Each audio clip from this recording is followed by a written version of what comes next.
خبره دا ده چې کومه دعا مونږ کوو کم از کم دعا خو د الله نه غوښتلو په معنا راځي چې په دې خو پوه شو چې مونږ څه غواړو دا خو معلومه ده چې د رب نه غواړو دعا یو اهم عبادت دی او بیا په مونځ کې چې دعا وشي الله تعالی قبلوي اللهم یا الله انا نستعینک یقینا طلب د مدد کو مونږه ستانه دې کې ګوره عظیمه داوا مونږه وکړه چې الله مونږه مدد طلب کو ستانه طلب په هغه وخت کې راشي چې کله د انسان ضرورت راشي او په انسان باندې تکلیف او مصیبت راشي نو ته دې کې دا دعوه کې چې یا الله زه طلب د مدد خاص تانه کوما زه بابا ته نه ځم زه مزار ته نه ځم زه بت ته نه ځم زه پیر او فقیر نه غواړم یا الله فقط ستانه غواړم بهترین عقیده ده او یو ښه الفاظ درانه الفاظ په دې کې مونږه یو وعده کوو الله تعالی سره نو په کار چې دا وعده مونږه پوره کو بیا ونستغفرک یا الله مونږه طلب د بخنه کو خاصتانا ګناهونه مونږه کړی دي یا الله عفو تا سره ده په نعمتونو کې اوچت نعمت د الله تعالی چې په بندگانو باندې دی هغه د توبې دروازه ده چې هر وخت کولاو د انسان لپاره انسان ګناهګار دی لیکن د ګناه سره سره الله مهربانه هم دی لیکن کمزوري دا ده چې مونږه الله ته ادریګو الله ته اوجړو د الله نه اوغواړو د عمر فاروق رضی الله تعالی عنہ قول زبار بار پیش کوم هغه وې دې خبر نه یریګم چې تاسو دعاګانې به قبول نشي یا بس تاسو توبې قبول نشي لیکن د دې خبره نه ماته ضرور یره راځي چې تاسو به دعا مختل پرې دی توبه استل به پرې دی او حقیقت کې موږ نن توبه نو باسو پرونه ما دی عرب قول وکاته وی بعضی ګناهګار به داسې وي چې هغه به د ګناه په سبب جهنم ته لاړ شي وی هغه به وګوري د هغه ملګري چې په دې ګناه کې ورسره شامل وو یا ګناه ته هغه راوستي وو هغه ملګری د ګناه باعث ګرځېدلی وو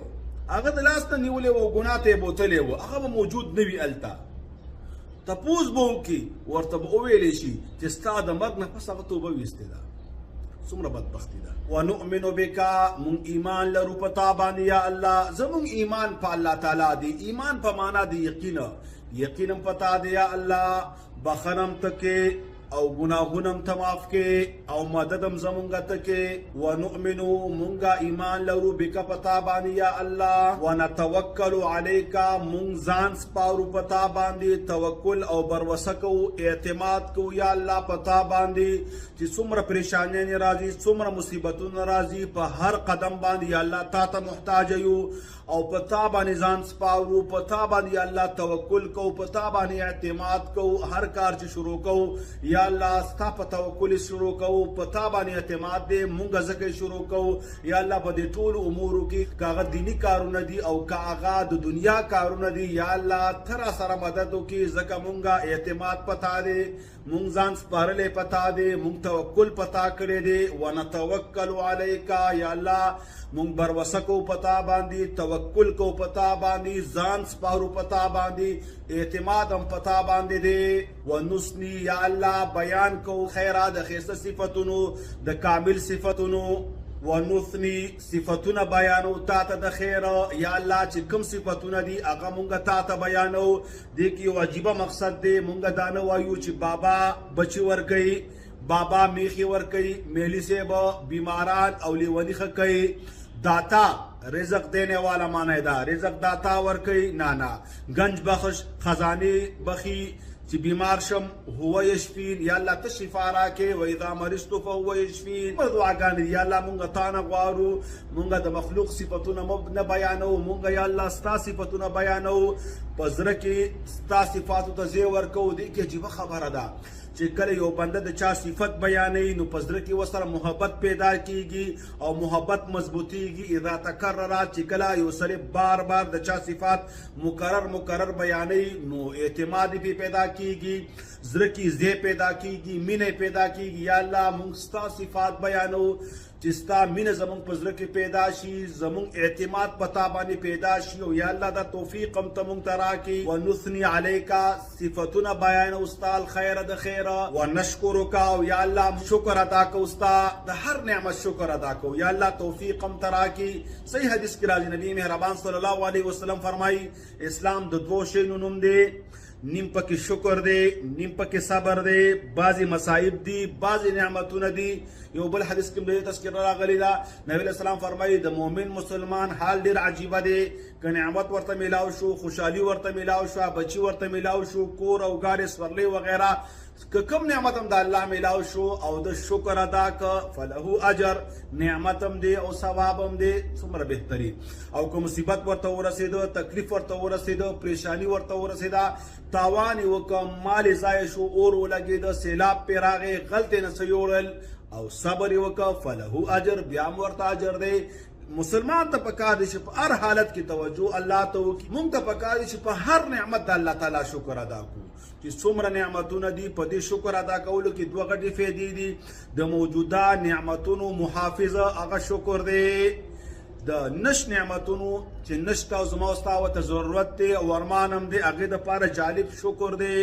شکر اوچت نعمت دی، لہذا شکر گزار بندگان د ځان نه جوړ کړئ. نو دلته مونږ دا دعوه کوو ونشکرک، یا الله ستا شکر ادا کوو. شپه شوه په وترو باندې ولاړ یو، ستا عبادت ته ولاړ یو، یا الله په دې شکر ادا کوو. څومره نعمتونه دي، په دې ټولو نعمتونو کې اوچت نعمت هغه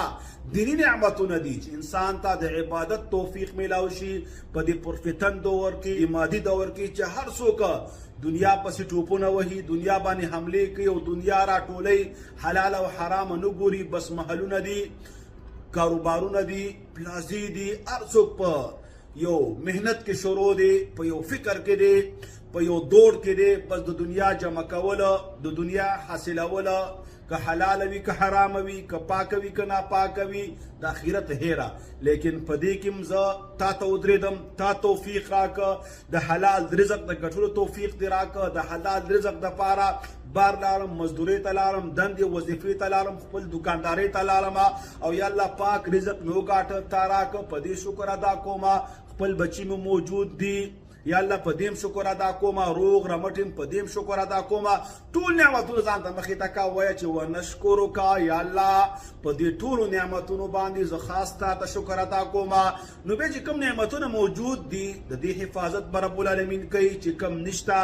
ستا ورته ضرورت دی یا ستا ارمان دی، الله به هغه درکوي، الله به ته هغه نصیب کوي او خیر به پکې بیا رب العالمین اچوي. نو ونشکرک، یا الله خاص تا شکر ادا کوو. ولا نکفرک، یا الله ناشکري نه کوو، د ناشکري نه مونږ وساتي. د ټولو نه لویه ګناه هغه د رب ناشکري ده. نن مونږ په ناشکرۍ کې اخته یو، ځکه زمونږ په نعمتونو کې برکت نشته، په رزق کې خوند او مزه نشته. چې کوم نعمتونه الله تعالی درکړي په هغې کې نظر بند کا او هر نعمت ته ګوره او شکر ادا کوه. د ځان نه اوچتو خلکو ته مه ګوره. د دنیا په لحاظ سره چې هغوی سره پلازي دي، هغوی سره غټ غټ ګاډي دي، هغوی سره غټ غټ کورونه دي، غلی شه، الله نه شکر ادا کړه په خپل نعمتونو باندې. دا تا ته چې کوم الله نعمت درکړې، تا ته معلوم دی که حلالو باندې ګټلې، نو شکر ادا کړه. خلکو سره دي، د خلکو د مالونو حساب هغوی ته پرېږده، په چا باندې بدګماني مه کوه، لیکن په خپلو نعمتونو شکر ادا. نخلعو او جدا کوو مونږه، په سیټ کېږو مونږه، بایکاټ کوو مونږه. ډېره عجیبه جمله ده، په دعای قنوت کې مونږ وایو یا الله مونږ بایکاټ کوو د چا، د هغه چا چې هغه کافر دی. ونترکو او پریدو مونږه من هغه څوک یفجرک چې نافرماني کوي ستا. یا الله زه یې واجبه غوندې وعده کوم تا سره چې زه جدا کېږم، زه بایکاټ کوم. یا الله د نبی مهربان صلی الله علیه وسلم د وینا مطابق الحب لله، زه محبت کوم خاص تا دپاره. والبغض لله، زه بغض ساتم، کینه که چا سره ساتم، نفرت کوم هغه هم ستا دپاره. زما بغض او حسد هغه په دین او دیندارۍ باندې دی چې څوک نیکي طاعت او عبادات والی هغه سره ښه تعلق قایموم، ښه تعلق ساتوم. چې څوک نافرمان دی، څوک ګناهګار دی، څوک فاسق او فاجر دی، هغه سره نه کینم، هغه سره تعلق نه قایموم، هغه سره په کارونو د ګناه کې مدد نه کوم، زه ورسره نه شاملېږم. وتعاونوا على البر والتقوى ولا تعاونوا على الاثم والعدوان. ستا ارشاد دی چې نیکو کارونو کې خلکو سره تعاون وکړئ او د ګناهونو او بدو کارونو کې چا سره مدد مه کوئ، چا سره ودرېږئ مه. یا الله مونږ بایکاټ کوو، مونږ جدا کېږو. دلته مونږ یو عجیبه دعوه وکړه، یو عجیبه دعا مونږ وغوښتله، یو عجیبه مطالبه مونږ وکړه، او الله سره مونږ دلته یو قسم وعده وکړه. څه مو ویلې؟ نقلعو ونترکو. دواړه الفاظ دي خو ډېر درانه الفاظ دي. من یفجرک، مونږ په دعای قنوت کې الله تعالی ته د شپې اخري رکعت دی اخري دعا ده او اخري وعده رب سره کوو چې مونږ غل سره دوستانه نه کوو مونږ سودخور سره دوستانه نه کوو ډېر خلک داسې وو چې ګناهګاران نو فاسقان نو فاجران نو پوډریان نو چرسیان نو دوی سره کېناستل د دوی صحبت د دوی مجلس په اثر وکړه ګناهګار شول فاسقان شول غل شول نیکانو سره کېنه نیک بدن نه جوړ شي که بدانو سره کېناستي تباہ او برباد بشي نو موږ یو وعده کوو الله سره ونخلع ونترك من يفجرك اللهم یا الله ایاک خاص تا نعبد موږ عبادت کوو دا په سورۃ فاتحه کې موږ دا وینا کوو دلته په دعای قنوت کې الله توایو چې الله موږ ستا عبادت کوو د عبادت چې څومره اقسام دي هغه تا پورې خاص کوو اهم عبادت دعا ده دعا مستانه غواړو ولکا نصلي او خاص تعالی یا الله مونږه منځ کوو ونسجدو او سجده کوو مونږه تا ته د سجدې تخصیص وکړه بعض زیارتونه به تاسې کتلي باباګانو ته سجدې کوي زیارتونو ته سجدې کوي خپلو پیرانو ته سجدې کوي او په دعای قنوت کې څه وینا کوي چې یا الله مونږ تا ته سجده کوو ونسجدو یا الله خاص تا ته سجده کوو ویلیک نسعی او یا الله تا طرف ته درځغلو تا طرف ته درمنډې وهو تا بار بار ویل چې سارعو سابقو هر څه پرېږدو چې کله الله اکبر اواز د جومات نه راشي نو خپل کار پرېږدو زمینداره پرېږدو خپله ګډه دنیا پرېږدو یا الله ستا عبادت کې ودرېږو مونږ الله اکبر کو یا کار اهل او عیال او ارث رستو پریدو یا الله خاص تا ته ودرېږو نخفضو د نخفضو خپله معنا د خدمت ده او خدمت د هر چا د شان سره جدا جدا وي یا الله مونږ ستا خدمت کوو نو الله خدمت د الله عبادت دی الله ته زاری کول دي الله ته جړا کول دي فریاد کول دي خپلې پریشانۍ هغه ته مخې ته کول دي خپل مصیبتونو حل د هغه نه غوښتل دي خپل حاجتونه پوره کول په هغه باندې دي نو د عبادت ټول اقسام یا الله تا ته کوو نخفضو یا الله مونږ جلتی کوو تلوار کوو په هر نیک عمل کې ستا دپاره ټول عبادتونه یا الله تا ته کوو دې ته مونږ جلتیم کوو او دې ته مونږ په منډه ورځو یا الله تیره نه قبول کړي و الیک نسعی او ستا طرف ته کوشش کوو منډه وهو نخفضو تلوار کوو جلتی کوو په هر نیک عمل کې خدمت کوو ستا یا الله عبادت کوو ستا کله دا ټولې دعاګانې وغوښتي دا یو قسم وسیله شوه اخره کې دا بنده الله ته یو سوال کوي ونرجو یا الله مونږ امید ساتو رحمتک د رحمت ستا ونخشى عذابک یا الله یو لوی شي هغه ستا عذاب دی مونږ یریږو د عذاب ستانه مونږ د خپل عذاب نه وساته په دنیا کې هم او په آخرت کې هم ان عذابک یقینا عذاب ستا بالکفار ملحق کافرانو پورې پیوست شوی دی هغوی باندې به همیشه وي هغوی پورې خاص دی د ګناهونو د وجنه بعضې مؤمنانو باندې هم عذاب دی یا الله د هغې ګناه د وجنه په دنیا کې موږ د عذاب نه وساته او د آخرت